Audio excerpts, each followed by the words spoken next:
গাজার ভাগ্যকে এবার ট্রাম্পের হাতে ঘোষিত হলো বোর্ড অব পিস এর হাই প্রোফাইল সদস্যদের নাম। প্রিয় বন্ধুগণ, বিশ্ব রাজনীতিতে এক মহা বিস্ফোরণ। গাজা উপত্যকার নিয়ন্ত্রণ এবং যুদ্ধ পরবর্তী শাসন ব্যবস্থার তদারকি করতে ডোনাল্ড ট্রাম্প গঠন করেছেন এক শক্তিশালী বোর্ড অব পিস।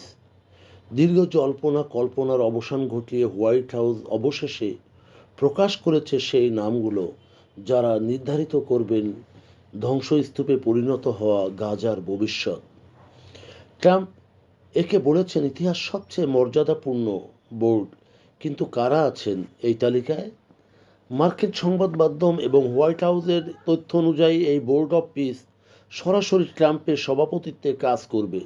এটি মূলত একটি আন্তর্জাতিক তদারকি সংস্থা, যা গাজার অন্তর্বর্তীকালীন টেকনোক্র্যাট সরকারকে এনসিএজি গাইড করবে।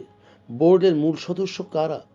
মার্কিন ও আন্তর্জাতিক সূত্র মতে, যেমন রয়টার্স, এপিপি, ইন্ডিয়া টুডে নিশ্চিত করেছে যে এই বোর্ডে থাকছেন একঝাঁক হেভিওয়েট ব্যক্তিত্ব।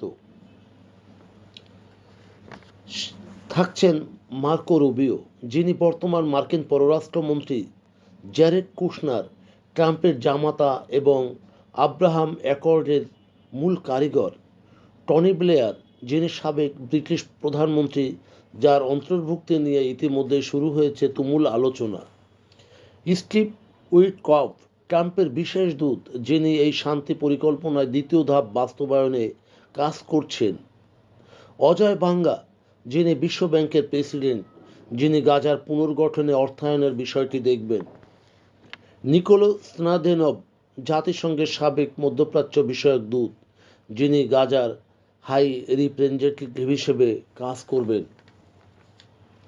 এই বোর্ড গঠনের উদ্দেশ্য কেবল শাসন নয়, বরং গাজার সম্পূর্ণ বেসামরিকীকরণ এবং পুনর্গঠন নিশ্চিত করা। ট্রাম্পের যে 20 দফা পরিকল্পনা, সেটির দ্বিতীয় ধাপ শুরু হয়েছে গত বুধবার থেকে।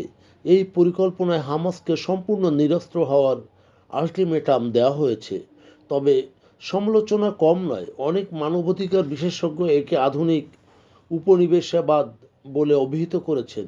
বিশেষ করে টনি ব্লেয়ারের অন্তর্ভুক্তি এবং মার্কিন নেতৃত্বাধীন তদারকি নিয়ে ফিলিস্তিনিদের একাংশের মধ্যে উদ্বেগ তৈরি হয়েছে। সে যাই হোক, গাজা কি আবার ঘুরে দাঁড়াতে পারবে, নাকি এই বোর্ড অব পিস মধ্যপ্রাচ্যে নতুন কোনো ভূ রাজনৈতিক সমীকরণ তৈরি করবে?